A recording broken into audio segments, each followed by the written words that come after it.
A man sitting atop a mountain holding his Nikon F2, famously photographing a mountain close by to where he lived, seemed quite casual. But soon enough, this man would succumb to his photography fascination as he would tragically die doing what he loved. This is the story of Robert Lansburg.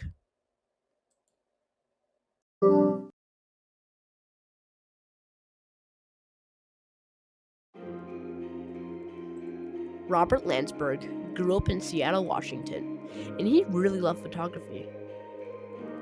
Lansburg would commonly be seen taking pictures of fascinating events throughout his life and nature.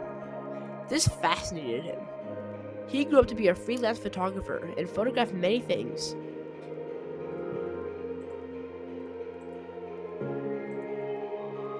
On the weekend of May 18th, 1980, his final weekend, he drove his 1969 Dodge Station to the site of Mount St. Helens.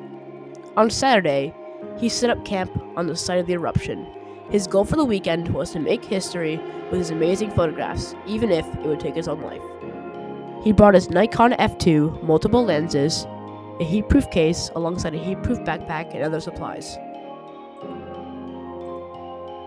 On the morning of May 18th, 1980, Lansburg began photographing the famous Mount St. Helens. Just minutes after starting photography, a sudden rumble came from the peak of the mountain.